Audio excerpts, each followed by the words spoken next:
August is here, which means that football truly is back, folks. We have Fan Fest coming up for the Carolina Panthers. Today, we're going to get you caught up with a very quick training camp overview and then talk about some of the mailbag questions that you guys have. Let's go. Brace yourself for the ultimate Carolina Panthers experience. Welcome to Two Growls, One Roar, the podcast that hits harder than a Luke Kuechly tackle. We're diving deep into the heart of Panther Nation, bringing you unrivaled passion, insider takes, and pure gridiron fire. From Wilmington to the cosmos, this is your home for the fiercest football talk east or west of Charlotte. Welcome, folks, to another edition of the Two Growls, One Roar podcast. This is your host, Carolina Dad. Hope you guys are doing well, man. Early morning. The weather out here on the coast has been pretty wild. Lots of storms popping up, some pretty crazy storms over the last few days. Power flickering on and off at work. High school football in full swing as well. We know a lot of the college programs picking it up. So it's that time of year, man. And it's officially August. We're going to get you guys caught up with the latest news. And Carolina Panthers did not practice yesterday, so there wasn't that much that came out. But we also have some mailbag questions. We usually put those on Monday, but we haven't had a mailbag, I think, in like a week or two. So I decided to incorporate some of the questions we've gotten over the last, I don't know, week or so into this episode. So we'll do all that today. Training camp in full swing. I did get a question from someone, and it's just the nature of, how tuned in people are. When do they find me? When do they listen to me? Someone wanted to know why fans were not allowed at training camp this year. And so I always, you never know how in tune people are, but folks, it's because of the construction that's happening down there. And I get some people wanted to move it, but the logistics, doing all that, getting that aligned compared to the guys being there, all the resources being there for the players, just much easier to keep it. And then the fact that you're taking a big part of the space where fans would sit last year or stand, there's just no room for them to be there. You think about the liability of bringing 2,000 to 3,000 or more fans in a construction zone. We just know how dumb people can be, and probably not the best decision to have folks like that around. So that's why they're not there. I still hope next year maybe they figure something out because they've got a little more room to work with. It's, I talked about this whole thing when it was announced that they were going to, one, update the stadium and renovate it, but also do this with the practice facility. So they're building an indoor practice facility, doing a lot of other things to upgrade the area. And I just wondered, okay, when are you going to kick this off? We never heard it starting, and of course it starts now. But logistically, next year, you would hope they can get a better plan in place to have a practice or two in the stadium or around or something. But I understand they also, when you're in the stadium, a lot harder to manage because everyone can flip out their phones. They know, and they tell you not to record, but you just generally know that in the stadium it's going to be much harder to control that. And we see video clips and stuff coming out all the time, but we also understand why the team doesn't want that out. It's just, you don't. Well, we went on ESPN. I say we, it was me. I went on ESPN Wilmington yesterday. For those in the Wilmington market, it's usually around 11:15, just depends on the day. As we get into the season, trying to get it in alignment with Randy on a day that I can come on, possibly weekly, maybe Mondays after the game. We'll see. But we are planning to do that. At least I hope.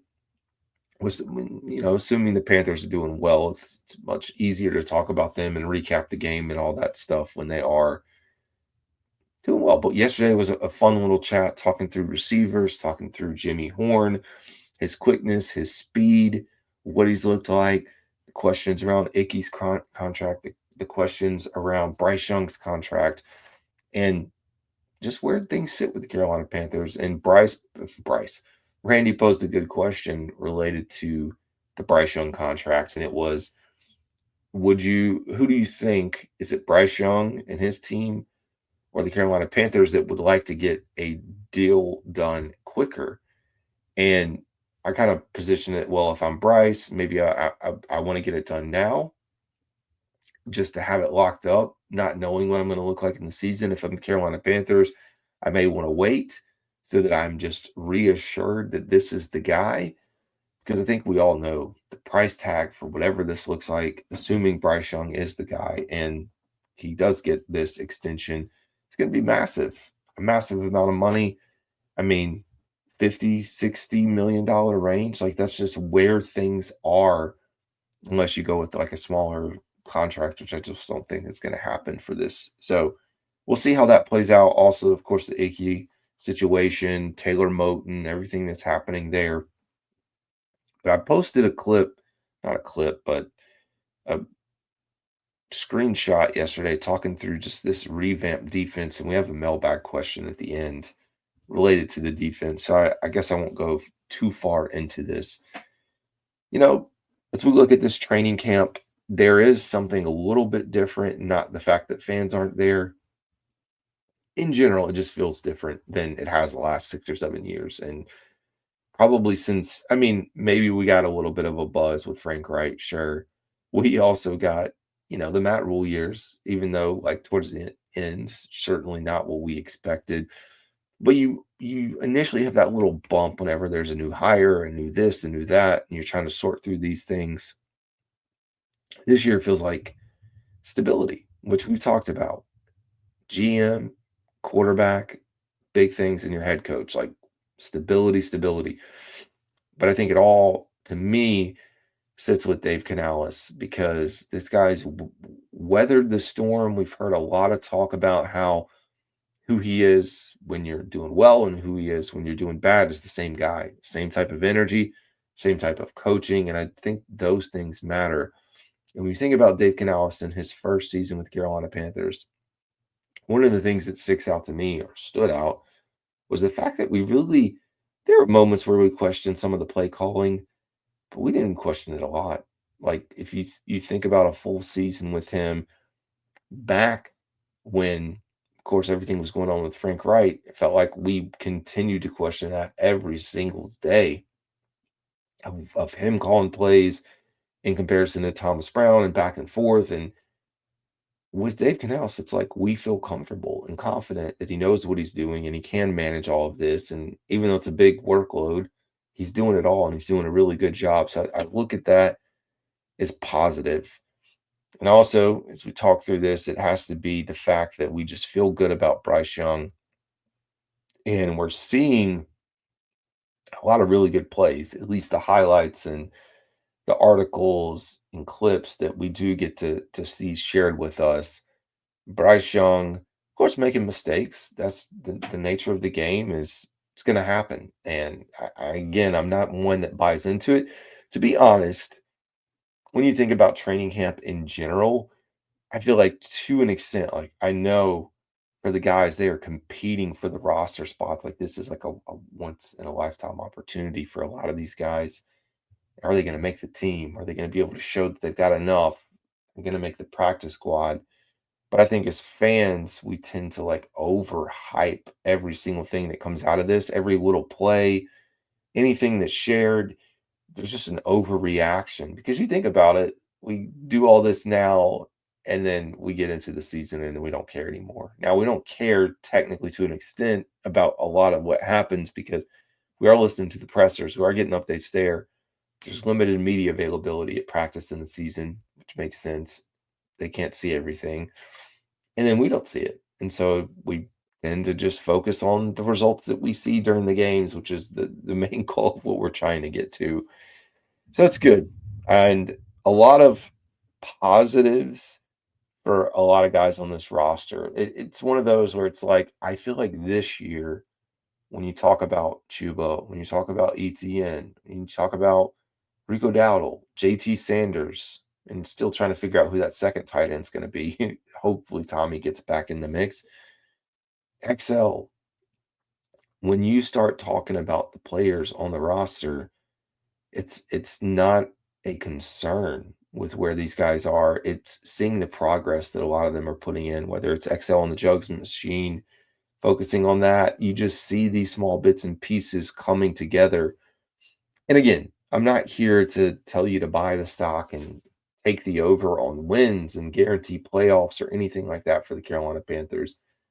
But I'm here to tell you it should be a fun season. And for us in Carolina, a fun season is something we haven't had. We haven't had a competitive season down the stretch. Like, sure, there's been moments in years past, the Steve Wilkes closeout year where there was a chance, but you still have a losing record. I think this team has a chance to kind of be in the mix for that, to be in the mix, to have an opportunity. And I think that's all we can ask for. And I got to tell you, man, Princely Umanmielen is top notch to me. I think he may be the play. I know a lot of people are excited about Tedero McMillan, T Mac. I am maybe even more excited for Princely. And it's just because of what we heard. I'm not going to overhype him either, but we've heard so much good and heard and seen what he's been able to do, limited as it is. I can't wait, to be honest. So we'll continue to monitor as we get through just like the state of the Carolina Panthers, their transaction wire. It's gotten relatively quiet over the last, few days. Of course, the last transaction was on the 29th when they brought in Jasim Reed. They released, waived Dan Chisena. We still want to know about, sounds like Hunter Renfrow should be okay, but still trying to monitor the Tommy Trimble injury update. Probably the most notable piece of news for the Carolina Panthers roster as it sits right now. Now, I think either this weekend or next week, and should take a step back, also Chandler Zavala, a notable injury there. We're seeing Jatir Carter and Jarrett Kingston getting some opportunities. But I think next week we will start to get into a 53-man preview of where I think this is going to land, where it is today. Now, the beauty of the 53-man roster is the day that thing comes out, it's probably not going to be the final roster that the Carolina Panthers carry into the season. Primarily nature of the waiver wire. Panthers likely going to pick up maybe one, maybe two players. We'll see. They've been pretty aggressive on the waiver wire at times. So we know that that's going to be coming. And there's always a potential to pick up a veteran. But this team is focused around youth, remaining young. And so I think that's another reason that we're not seeing them go out on the market and get a 33, 34-year-old linebacker and stick with the plan that they have in place. And not to call Shaq Thompson old, because he's pretty much right there in the range with Josey Jewell, but maybe that's the reason why they didn't want Shaq back either, is they're trying to get this younger youth movement. Not that I fully buy into that particular decision. We're going to get to see Shaq, hopefully, coming into Carolina. I hope the Panthers honor him as well. Last night was the Hall of Fame game. One of the things, and maybe you guys don't know, is last year I was not a big NFL fan from the aspect of just watching a lot of NFL content. That was because I was trying to find my groove with this, being able to make Panthers content. I'm hopeful that this year I get an opportunity to be a fan a little bit more so that I can see some stuff, because I think that it'll add value to this show and just be fun to watch. But we did get to watch a little bit of the Hall of Fame game. Of course, I'm a big fan of Omarion Hampton. Seeing him live and in action was cool, even though it was short and limited. Trey Lance was out there. The only thing I was going to call out was this new virtual first down marker, the way that they do that when there's a measurement. So I don't know how many of you had a chance to see it. It's wild.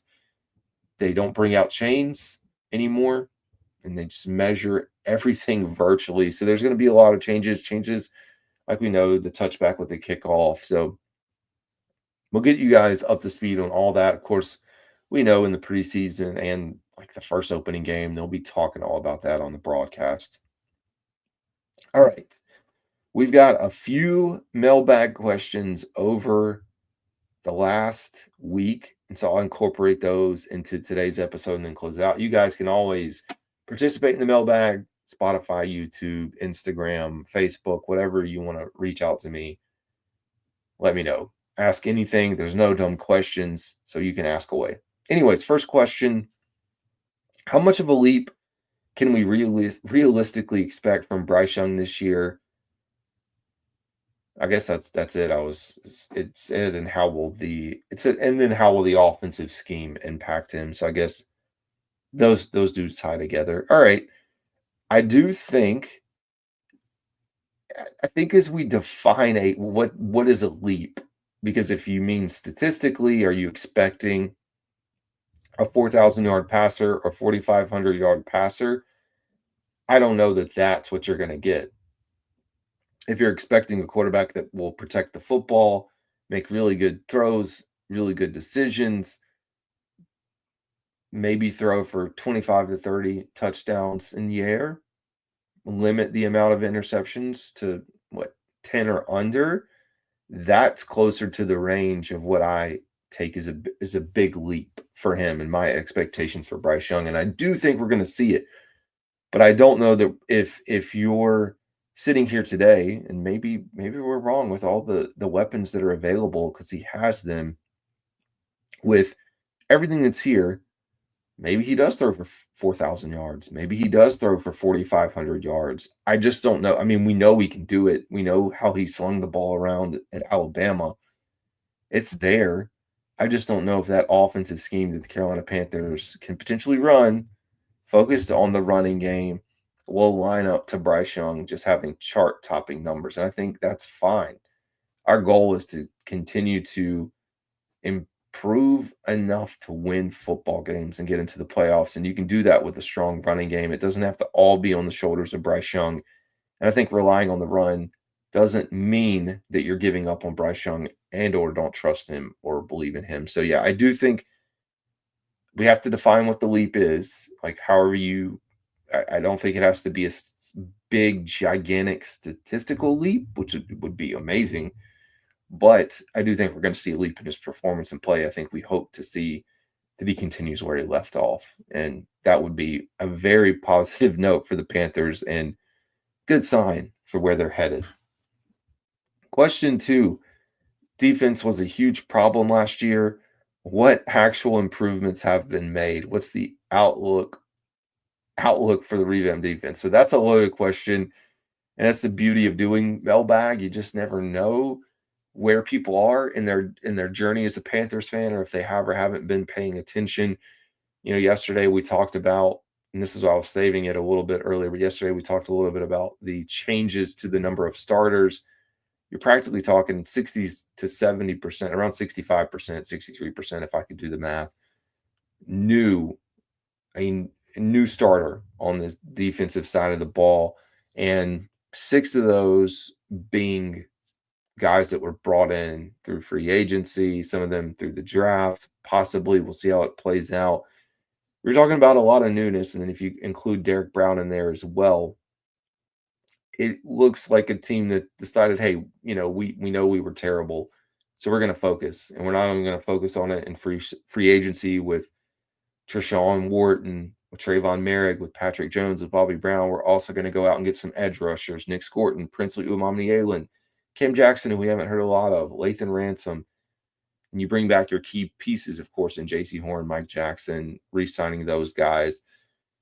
So I think they've invested heavily, and you have a lot of depth in place that you didn't have last year. So I think that's another reason why I'm buying into it. We have Ejiro Evero on the hot seat. I don't know how much that's going to push us forward or not when talking about our outlook and improvements for the Revamped. But you do have Ronaldo Hill, AC Carter, 2 new coaches in the fold. AC Carter outside linebackers, Ronaldo Hill secondary. We know there was issues with secondary. We know there was issues with pass rush. So you combine all those things together.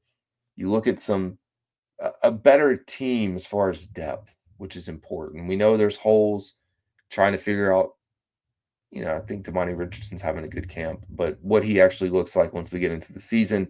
And of course, the inside linebacker room and how they're going to play.